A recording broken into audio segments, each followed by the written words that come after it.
Hola a todos, vamos por el día 3, la tercera lectura. Seguimos con nuestro material, La teoría de la sinergia de Jacobo Gringer. Entonces sigo la lectura.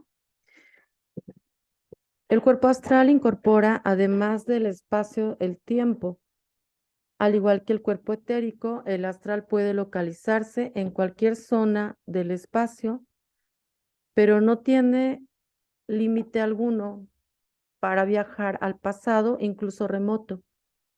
El cuerpo astral, según Raxnes, es capaz de recordar vidas anteriores y corresponde al inconsciente colectivo de Jung. Desde el punto de vista sintérgico, el cuerpo físico está ligado al cerebro, el etérico a la latiz y al campo neuronal, mientras que el cuerpo astral se identifica más con ambos hipercampos, pero sin poderlos trascender. El cuerpo mental incorpora, además de la dimensión temporal hacia el pasado, el tiempo personal futuro. Se halla, por así decirlo, en una dimensión en la que se unifican el tiempo y el espacio. El funcionamiento del cuerpo mental implica una expansión en la duración del presente, en la cual el pasado y el futuro quedan incluidos dentro de una unidad perceptual. Esta misma expansión se relaciona con la activación sensorial, en la cual la percepción visual, por ejemplo, funciona en una duración del presente mayor que la auditiva. El funcionamiento del cuerpo astral implica la misma expansión, pero en un orden de magnitud mucho mayor. El cuerpo mental sigue siendo un cuerpo individual. En cambio, el cuerpo espiritual es transpersonal y por ello incorpora y trasciende ambos hipercampos. Las experiencias del cuerpo espiritual son compartidas por todos los que lo viven. Es un cuerpo de la especie y no del individuo en particular. El cuerpo cósmico es el preámbulo a la conciencia de unidad. Este cuerpo trasciende el espacio, el tiempo, la individualidad y la dicotomía consciente-inconsciente.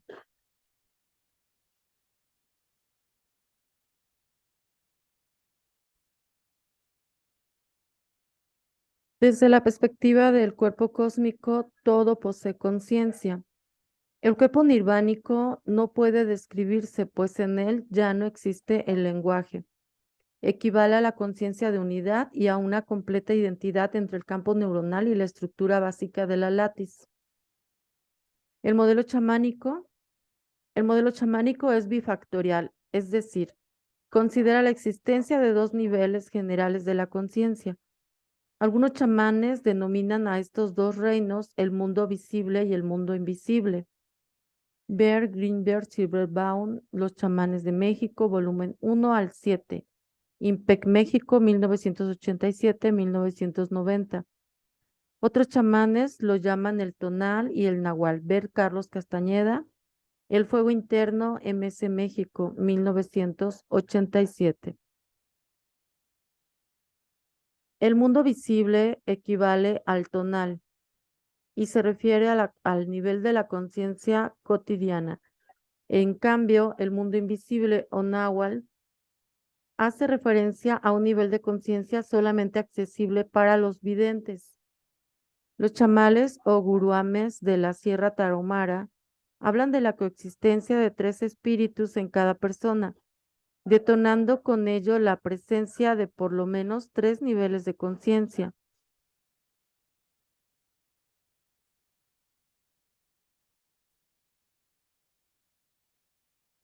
Algunos chamanes mexicanos son capaces de penetrar a estados de trance mediumnístico, cambiando no solamente su personalidad habitual, sino manifestando un conocimiento que no pertenece al nivel de la conciencia de la vigilia cotidiana. El linaje del chamán nahual Don Juan Matus de Sonora ha desarrollado todo un modelo acerca de la conciencia y sus niveles. En este modelo, la percepción aparece como resultado de la alineación de dos sistemas de emanaciones, uno externo al cuerpo y el otro interno. El cuerpo al que hace referencia este modelo no es el cuerpo orgánico, sino un cuerpo energético, luminoso, que es visible para un vidente. La alineación de emanaciones se modula a través de la acción de un mecanismo de focalización que don Juan Matus denomina punto de encaje. Este se localiza en la superficie del cuerpo o capullo luminoso y dependiendo de su posición en este, alinea diferentes bandas de emanaciones, dando lugar a percepciones de realidades alternativas. Los niveles de la conciencia dependen de la profundidad en la que se sitúa el punto de encaje. La similitud entre este modelo y el sintérgico que afirma que la percepción surge como resultado de la interacción congruente entre un campo neuronal y la látiz del espacio-tiempo es obvia. Una de las características comunes de todos los chamanes, a ver, perdón, aquí me fui, aquí estamos.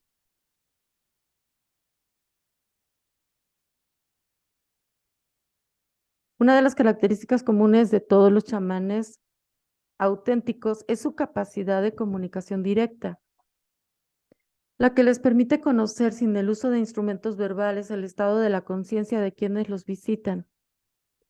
Esta capacidad indica que el campo neuronal del chamán se halla en posibilidad de interacción fluida con otros campos neuronales y con la capacidad de decodificarlos.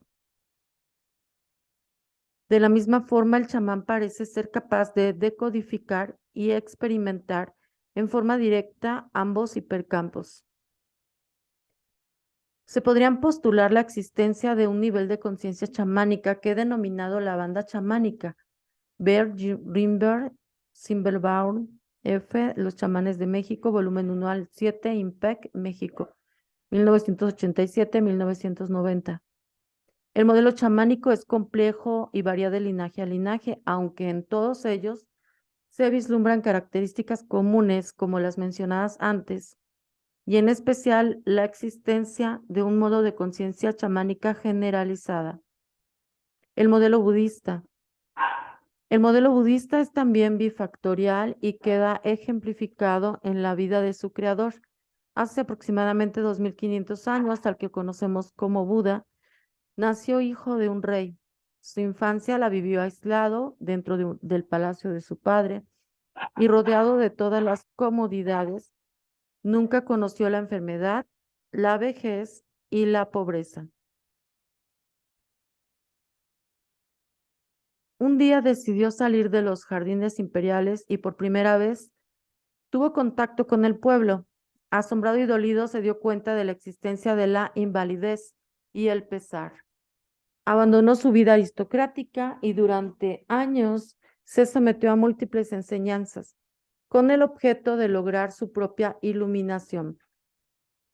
Desesperado porque ni el ascetismo, ni las prácticas religiosas, ni las técnicas de control lo ayudaban, se sentó debajo de un árbol a meditar con la resolución de morir o llegar a iluminarse.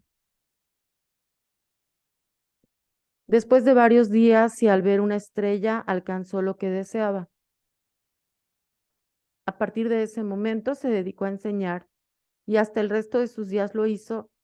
Su mente era una claridad pristina y a través de cientos de discursos impartidos a miles de discípulos logró crear todo un movimiento de regeneración espiritual, el cual todavía inspira y guía a millones de personas.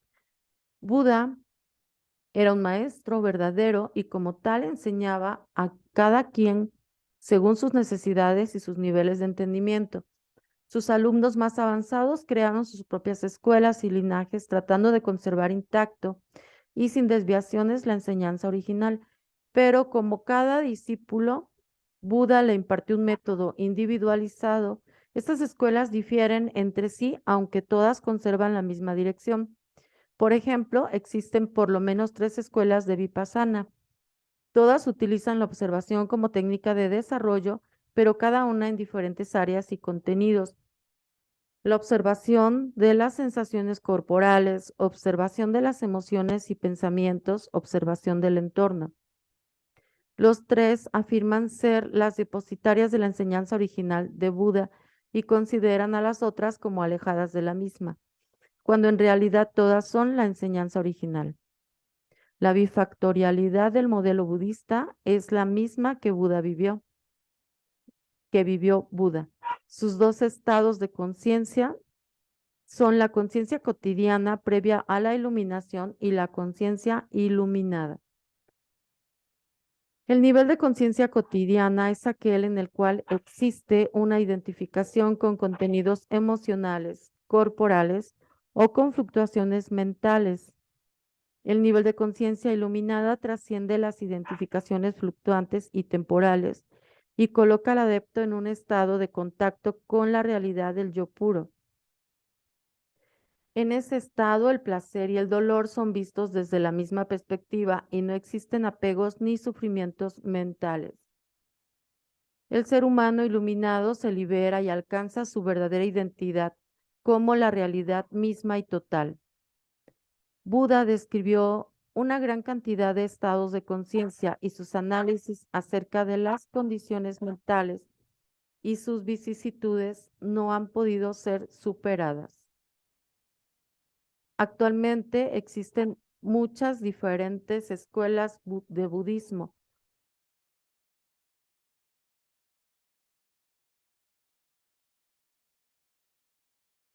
Actualmente existen muchas diferentes escuelas de budismo, las que utilizan un amplio repertorio de técnicas de meditación, pero todas ellas se pueden situar dentro de 3 corrientes principales: el Hinayana, el Mahayana y el Vajrayana. El Hinayana considera que la iluminación es individual y depende de un trabajo personal, aislado y en soledad. El Mahayana también considera que la iluminación es individual, pero esta no se puede lograr a menos que todas la alcancen. Y el budismo mahayámico ayuda a los demás a lograr la iluminación, aún posponiendo la propia suya. Su aproximación es más congruente con la conciencia de unidad y con el desarrollo del amor y de la compasión universales. El Vijrayana utiliza la energía de las emociones como vehículo para lograr la iluminación. Uno de los discursos principales de Buda, el Mahasatipatthana, ejemplifica el método de este iluminado. En él, Buda conmina a sus discípulos a mantener una observación despegada de sus sensaciones corporales, de sus emociones, de sus contenidos mentales y de sus sentimientos, señalando subtextualmente que toda identificación con esto nos libera. Pero en cambio, su testificación desde la posición del observador lleva a la iluminación. En el Sutra Surangama, ver Surangama Sutra, traducido por Lu Kuan Yu, Publicaciones India, 1978. Existe otra indicación en el mismo sentido. Aquí se menciona la existencia de diferentes estratos o niveles de conciencia. Cada nivel se vive como el ego del nivel precedente y se convierte en el contenido del nivel subsecuente, cuando este último es alcanzado. En este modelo, la consideración fundamental es la inexistencia de un estado yoico absoluto y la idea de que lo que hace avanzar de nivel en nivel de conciencia es la inclusión de contenidos de la experiencia dentro de un proceso de observación inclusiva. Estas consideraciones claramente coinciden con la descripción de los procesos de neuroalgoritmización tratados en los capítulos precedentes. Por otro lado, uno de los conceptos más queridos del budismo es el sunyata o vacío. Se entiende por sunyata la idea de que ni los objetos ni el yo poseen existencia absoluta e independiente. Al contrario, todo es parte de una matriz interdependiente de relaciones. El modelo de psicología transpersonal. La psicología transpersonal incorpora enseñanzas provenientes de las tradiciones hindú, budista, teosófica y del misticismo cristiano, islámico y judío dentro de su cuerpo doctrinario. Se la llama transpersonal porque se interesa en el desarrollo más allá de un ego personal y su campo de estudio incluye los estados trascendentes de la conciencia.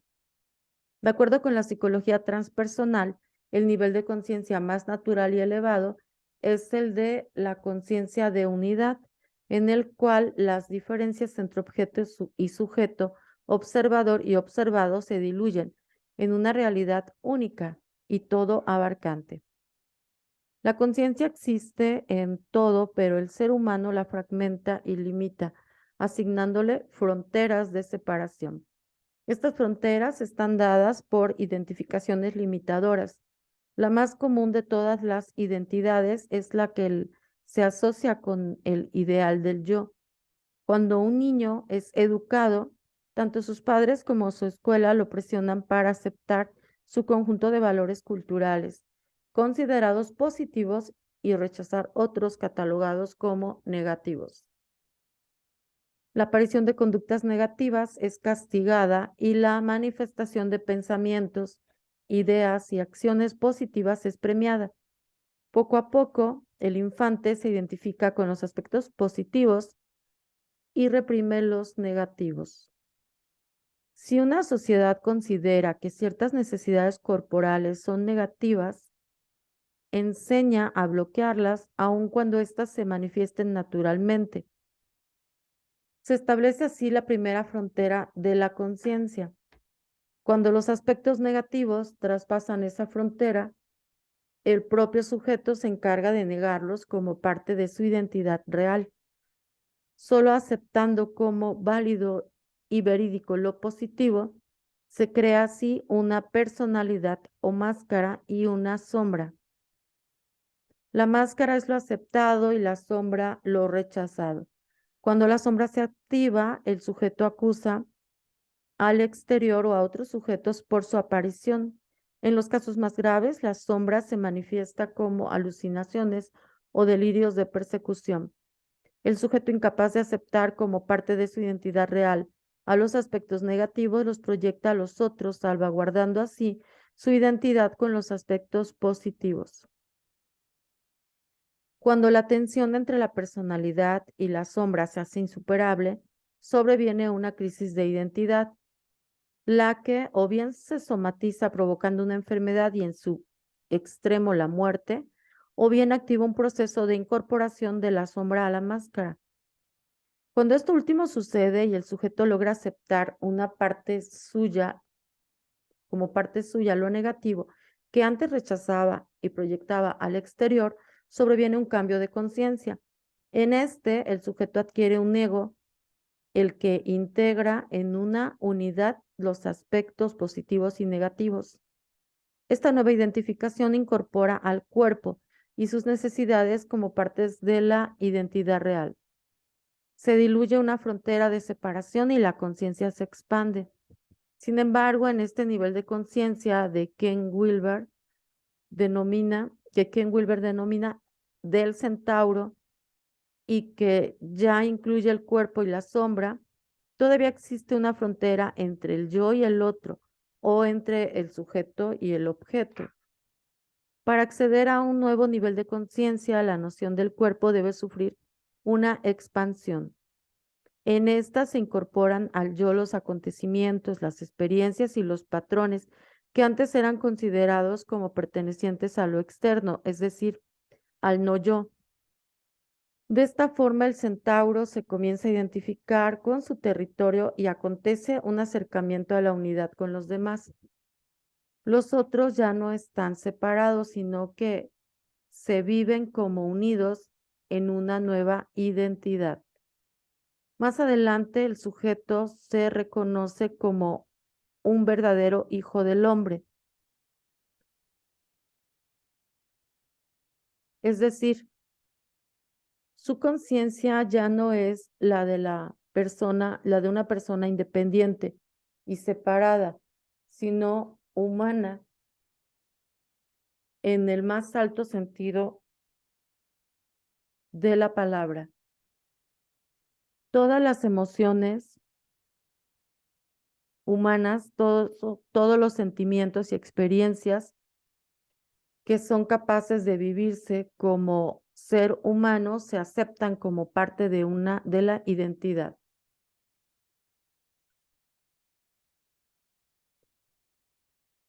Ya no es fulanito el que experimenta, sino que es el ser humano en fulanito el que se manifiesta.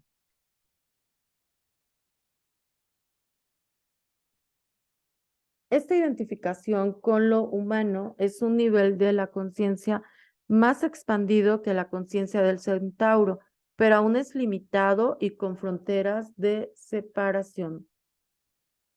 El siguiente nivel de conciencia podría ser denominado cósmica, cuando el Hijo del Hombre incorpora el cosmos como parte de su identidad real.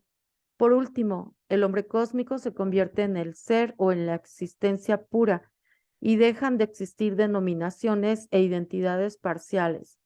Se alcanza así la conciencia de unidad. Todos los niveles de la conciencia se asocian con estratos de identificación y con fronteras cada vez más tenues hasta que la última división se rompe y se vive experimentando aquello que no tiene nombre como lo verdadero. En este nivel se comprende que cualquier imagen o percepto se ve a sí mismo y que lo que experimenta es aquello focalizado en uno mismo.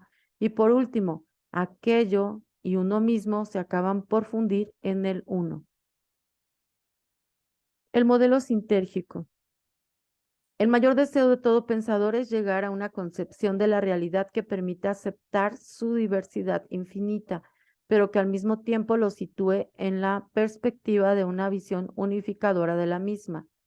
El modelo sintérgico pretende lograr este ambicioso propósito a través de la conceptualización de un esquema que explique la creación de la percepción. De acuerdo con el modelo sintérgico, la conciencia es un atributo de la lattice del espacio-tiempo, cuyo estado fundamental o básico constituye también el estado primordial de la conciencia, lo que bien podría denominarse conciencia pura. Los diferentes niveles de la conciencia son otros tantos estratos de las distorsiones que la estructura básica de la látex puede asumir. La conciencia humana, por ejemplo, aparece cuando el cerebro humano logra crear su campo neuronal que instaura una macrodistorsión hipercompleja de la látex. Desde este punto de vista, una imagen visual, como ya vimos, es en sí misma una particular distorsión tridimensional de la látex que requiere, para ser activada, de un cerebro humano y un campo neuronal, pero que no precisa de un observador para existir.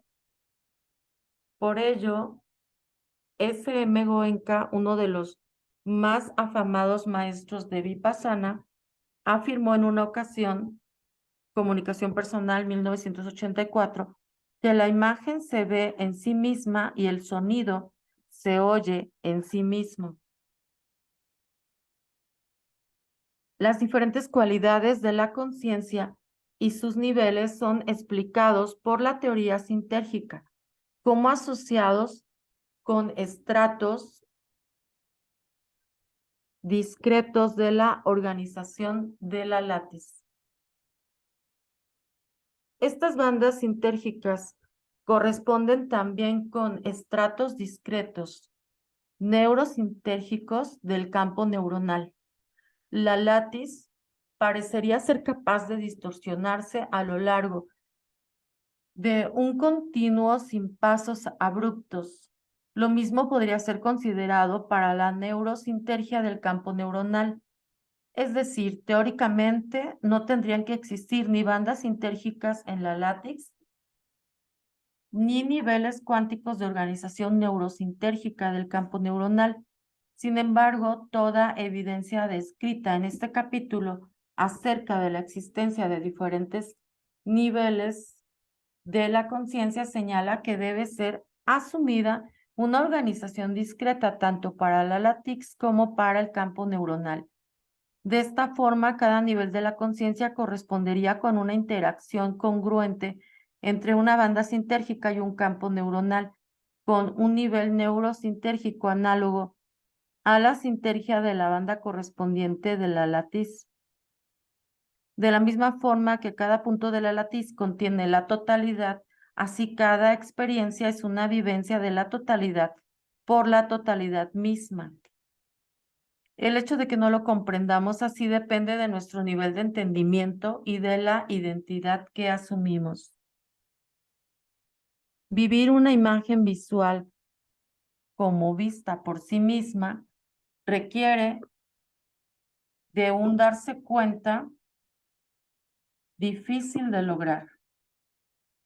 Es más fácil arrojarse una identidad concreta y considerarla como centro de la percepción, puesto que eso está más de acuerdo con el sentido común, el cual nos presenta centros separados e independientes de existencias, tales como los objetos o los cuerpos orgánicos. Cada cualidad sensorial es un nivel de la conciencia y corresponde a una banda sintérgica particular en interacción congruente con un campo neuronal de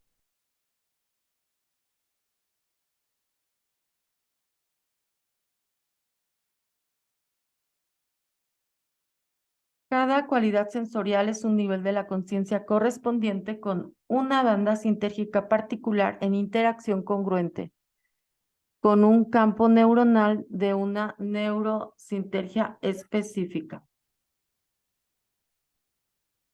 Esta última está determinada en parte por la densidad informacional del campo neuronal, la que a su vez depende de la cantidad de interacciones neuronales. Esta está dada por la duración del procesamiento cerebral, por lo que asociado con la neurosintergia se encuentra un funcionamiento en determinada duración del presente. Ya había mencionado que la expansión de la duración del presente determina una percepción temporal definida en la cual una serie de acontecimientos sucediendo en diferentes tiempos se unifican. La unificación temporal es una transformación del espacio en tiempo y por ello se puede concebir como una penetración a la tetradimensionalidad. Así, cada nivel de la conciencia podría concebirse como funcionando en la tetradimensionalidad o como penetrando en ella. La tetradimensionalidad posee como atributo la conciencia, por lo que cada cualidad sensorial con una diferente duración de presente y cada nivel de conciencia también ocurriendo en una particular duración del presente podrían concebirse como distintos estratos de penetración al universo tetradimensional, hasta que en el límite de expansión máxima de la duración del presente, lo que existe es la tetradimensionalidad pura de la latiz en conciencia pura. En conclusión, las orbitales de la conciencia son los diferentes niveles que la conciencia es capaz de asumir desde su identificación con aspectos concretos de la realidad hasta la conciencia de unidad, en donde no existen dicotomías y separaciones entre objetos y sujetos. En este nivel de difusión entre el observador y lo observado, la experiencia resultante es que la imagen se ve a sí misma y el sonido se oye a sí mismo. Repito, en este nivel de fusión entre el observador y lo observado, La experiencia resultante es que la imagen se ve a sí misma y el sonido se oye a sí mismo. Los diferentes niveles de la conciencia dependen de la sinergia del campo neuronal en el nivel de la experiencia y de la capacidad neuroalgorítmica en el nivel de comprensión. Capítulo 5. El factor de direccionalidad. Tanto el campo neuronal como ambos hipercampos poseen ubicuidad, es decir, incorporan su estructura a la de la látiz en todas sus localizaciones. Ya había mencionado que una de las características de las distorsiones de la látiz es la de afectar y estar contenidas en todos los puntos de la misma. Un campo neuronal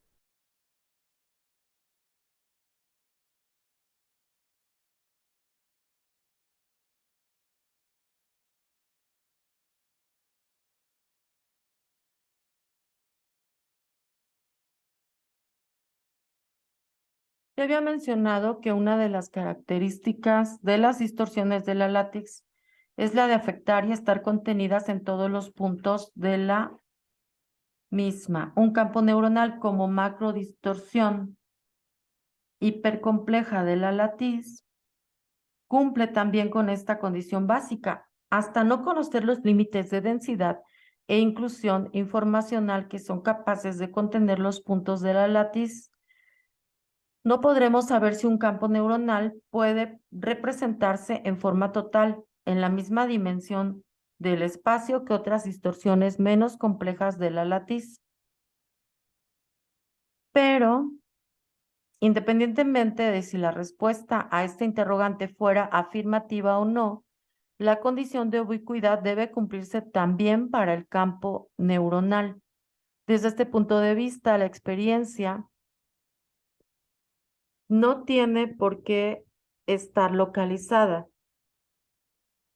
Es decir, puesto que la interacción entre campo neuronal y la látex se realiza a todo lo largo y ancho del espacio, la experiencia no tendría por qué aparecer localizada en alguna zona particular del universo. De hecho, el hecho, sin embargo, es que sí lo está. En general, podemos concebir la existencia de tres localizaciones principales de la experiencia. Uno, en el interior del campo neuronal. Dos, en el borde de la interacción entre el campo neuronal y la látiz.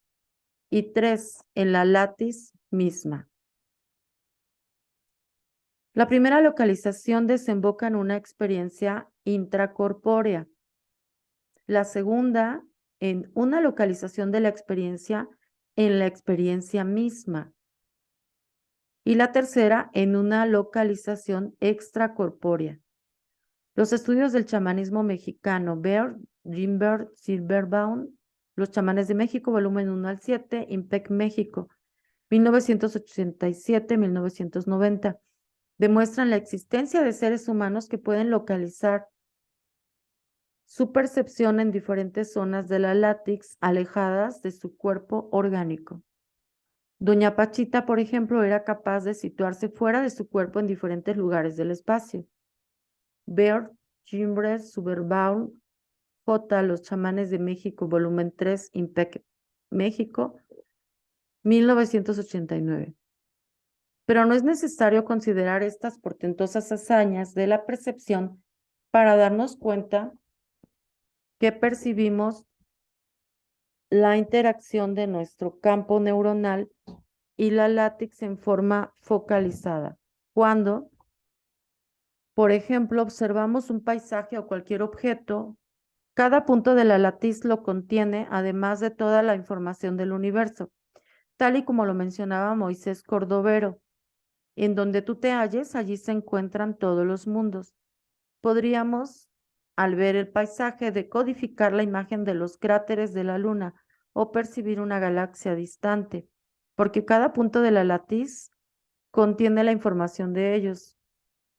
El hecho de que la imagen resultante sea la del paisaje o del objeto y no otra significa que poseemos un mecanismo de atención focalizada. A este mecanismo la teoría sintérgica lo denomina factor de direccionalidad. Este mismo mecanismo de focalización debe ser el que actúa intracorpóreamente, llevando al campo de la conciencia a diferentes niveles de la actividad cerebral.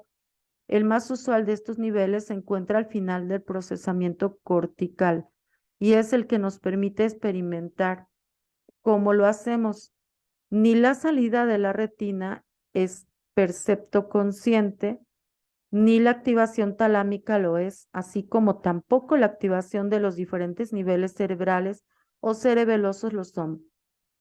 Somos conscientes de la resultante final de nuestros procesos cerebrales, es decir, de la interacción del campo neuronal con la látiz.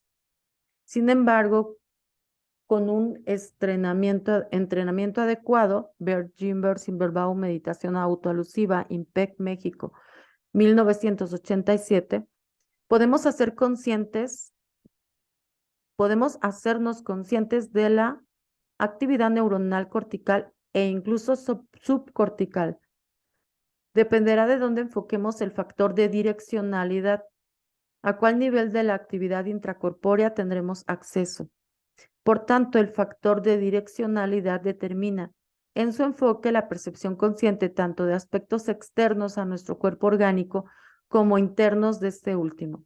De hecho, tanto en la actividad intracorpórea como la extracorpórea, todos sus niveles y estratos implican una interacción entre la latiz y el campo neuronal. La complejidad de esta interacción es menor a nivel retinario comparativamente con el cortical, pero se realiza entre ambos. De la misma forma, el campo neuronal interactúa simultáneamente con todos los grados de sintergia de la latiz, pero solamente uno de los patrones de interferencia resultante de esta interacción es percibido con conciencia. De todo lo anterior se deduce que la focalización en la conciencia de una zona de la latiz o de alguno de sus niveles de distorsión requiere de un mecanismo de enfoque, tal y como lo vimos en el capítulo anterior. En la tradición chamánica mexicana y dentro del linaje de don Juan Matus de Sonora, a este mecanismo se lo denomina punto de encaje. Bert Grimberg Simberbaud, J. Los chamanes de México, volumen 6, IMPEC, México, 1989. Existen por lo menos dos posibilidades de explicar el funcionamiento del factor de direccionalidad. En una primera opción, el enfoque consciente es resultante natural del nivel neurosintérgico del campo neuronal y no es necesario acudir a algún mecanismo de focalización externo a la propia interacción de campos. En esta alternativa, lo que se enfoca depende del logro de una congruencia entre la latiz y el campo neuronal en alguno o varios de sus niveles de sintergia. La segunda posibilidad, si requiere de la consideración de la existencia de un mecanismo externo de enfoque e invalida la interacción entre la latiz y el campo neuronal como suficientes para explicar la focalización consciente de la percepción. Para aceptar esta segunda alternativa es necesario que deba existir una realidad independiente de la latiz, pero capaz de interactuar y modificar a esta estructura básica del espacio. El modelo cabalístico apoya esta opción según lo que vimos en el capítulo anterior. La distorsión de la latiz, según la cábala, acontece a partir del universo de Yetzirah o formación y se manifiesta con hacia o acción, previo a Yetzirah, es decir, antes de la latiz. La cábala contempla la existencia de que por lo menos 4 universos que corresponden con 3 niveles del alma. Según este modelo, el factor de direccionalidad se comanda desde fuera de la latiz. Puesto que la mayor parte de los seres humanos se identifican con la latiz y sus distorsiones, el origen de este comando pasa desapercibido.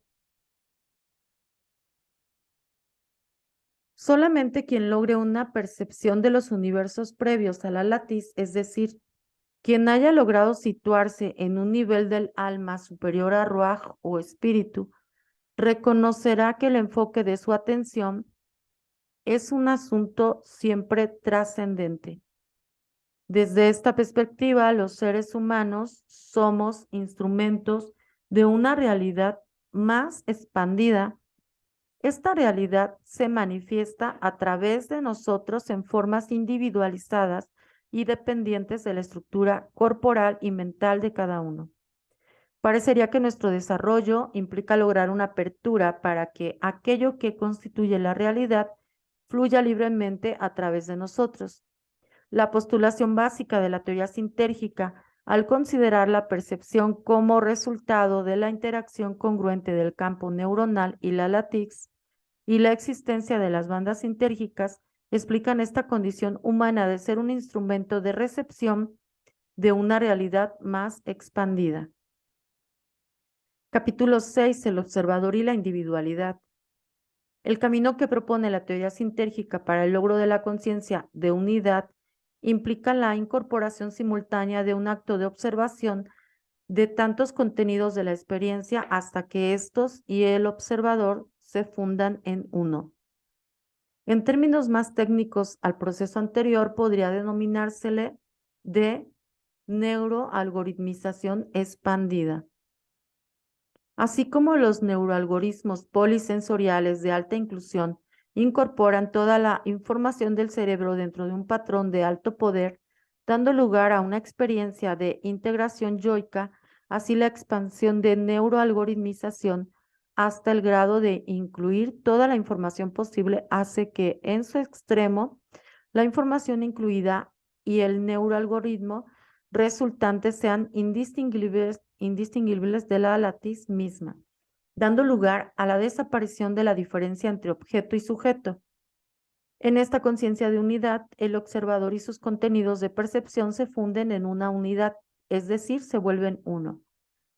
En los aforismos sobre el yoga de Patanjali, Vertaini, Ciencia de la Yoga, Adar, India, 1961, este autor describe la técnica de samyama como apta para lograr lo anterior. Samyama consiste en observar un objeto y mantener su observación hasta que el observador y el objeto se fundan en uno. A esta fusión, el yoga la denomina samadhi. El camino del yoga implica la observación samádica de objetos cada vez más sutiles hasta que el último objeto sea el mismo ser. En ese momento se logra la unidad entre el objeto y el sujeto.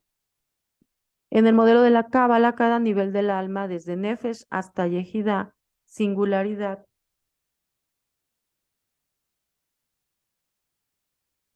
es más sutil e igualmente el universo asociado con cada alma representa como en el yoga un objeto de observación de cada vez mayor sutileza. Así, por ejemplo, hacia o acción correspondería con distorsiones visibles de la latiz. En cambio, el Ein Sof se asociaría con una realidad más intangible. El desarrollo cabalístico, de la misma forma que el yógico, parece implicar este ascenso desde lo burdo hacia lo sutil. Tenemos pues aparentemente dos caminos de desarrollo, en el sendero chamánico y en la tecnología sintérgica. El ascenso a la conciencia de unidad se produce cuando se logran unificar en una observación simultánea todas las experiencias posibles. En el trayecto yógico y cabalístico hacia la misma conciencia de unidad, la observación es en pasos desde lo más concreto hasta lo más abstracto. Por supuesto que el samadhi en el ser implica la fusión en todos los niveles previos. De la misma forma que en la cábala, la identidad con la singularidad incluye la incorporación de todos los niveles previos de las almas. De la misma forma, en el modelo sintérgico, la neuroalgoritmización incorpora ambas condiciones, la inclusión simultánea de diferentes elementos y el incremento de abstracción. De hecho, un neuroalgoritmo de alto poder es correlativo con un nivel de la realidad más sutil, mientras que un neuroalgoritmo de pobre inclusión corresponde con niveles más concretos de la misma realidad. Por lo tanto, los dos caminos de desarrollo son y desembocan en lo mismo. La síntesis de un neuroalgoritmo de alto poder se asocia con la activación de un campo neuronal de alta neurosintergia y por lo tanto con la posibilidad de interacción congruente de este campo neuronal con una banda sintérgica de alta coherencia, densidad informacional y frecuencia. Este mecanismo de interacción implica una verdadera capacidad perceptual por parte del cerebro y explica nuestra capacidad de percepción de información sutil. Cada ser humano se caracteriza por una capacidad individualizada dada por la estructura de su cerebro y por lo tanto por la morfología específica y personal de su campo neuronal. Esta morfología individual se vislumbra en la también individual morfología del patrón de correlación interhemisférica que cada cerebro manifiesta. Baird, Dreamberg, Silverbaum, J. y Ramos, F. 1987. Patterns of Interhemispheric Correlation during Human Communication International Journals of Neuroscience 36, 4. Por lo tanto, la individualidad podría definirse como dependiente de la particular y específica capacidad de recepción, interacción o captación de aspectos más o menos sutiles de la información contenida en las diferentes bandas sintérgicas. Aún en la conciencia de unidad, la individualidad se mantiene expandiéndose y no desapareciendo. Pero obviamente la individualidad no es un estado o condición de pasividad. Cada ser humano representa un evento único y no repetible en toda la historia del universo. Bien se podría afirmar que además de ser receptores de bandas sintérgicas, somos los creadores de las mismas.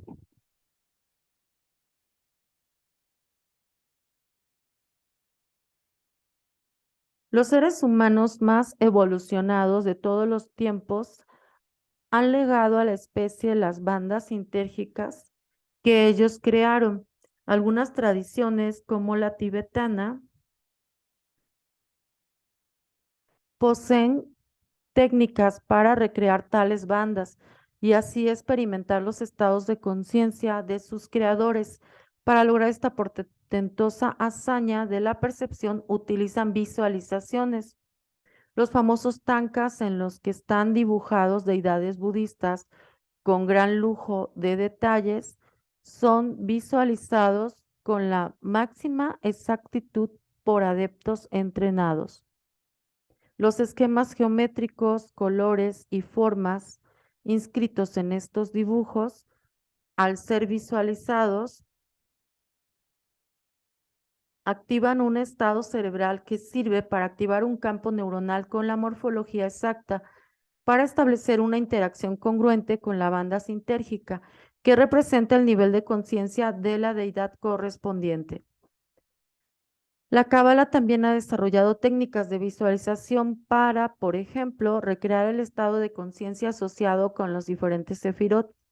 Para ello, el meditador visualiza el nombre hebreo de la séfira en cuestión, logrando así crear un campo neuronal que interactúa en forma congruente con la banda sintérgica asociada con la séfira que se desea experimentar. En la conciencia, durante la vigilia cotidiana, la realidad es filtrada por la mente de tal forma que lo que se percibe se colorea por la concepción de las emociones, los sentimientos y el estado de vitalidad del sujeto. Puesto que en la vigilia cotidiana lo que existe es una identificación con la mente y el cuerpo, ellos determinarán la percepción. Si existe vitalidad, todo se verá a esa luz. Si existe tristeza, la realidad aparecerá triste. Si optimismo, optimista, etcétera. Cuando el sujeto recuerda que puede atestiguar el estado de su mente y sus condiciones corporales desde la referencia de una observación desapegada, ocurre un salto perceptual en el cual la realidad deja de estar matizada o filtrada y se percibe la existencia de un sí mismo que trasciende las condiciones variables de su mente y los estados de su cuerpo. De esta forma, la condición del observador es activada y en ella existen variaciones, y en ella no existen variaciones, sino un punto de referencia estable y constante. Además, el observador aparece como neutro con respecto a los cambios de su percepción, puesto que estos se unifican en el acto de observación. Se activa un estado de funcionamiento neuroalgorítmico de alto poder porque independientemente de las alteraciones de la información que lo alimenta, el observador no fluctúa. En esta condición, el nivel de conciencia de la vigilia cotidiana se transforma en el nivel de conciencia de sí en el cual el observador actúa como identidad.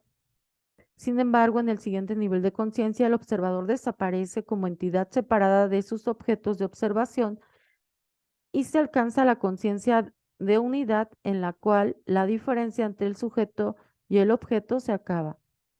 Tanto en el nivel de la conciencia cotidiana como en la conciencia de sí y en la conciencia de unidad existe individualidad, pero esta se expande de nivel en nivel y lo que se transforma es el entendimiento del sí mismo, mediado a través de una adecuada neuroalgoritmización.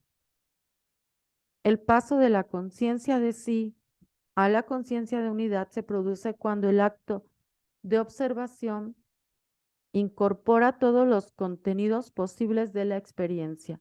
El observador unifica todos estos contenidos y por tanto se produce la unidad del observador y sus objetos de observación. Esta conciencia de unidad es un contacto con la existencia pura y tanto la existencia como la vida misma sobrepasan todo intento de explicación teórica. Bueno, hasta aquí llegamos con nuestra lectura hoy.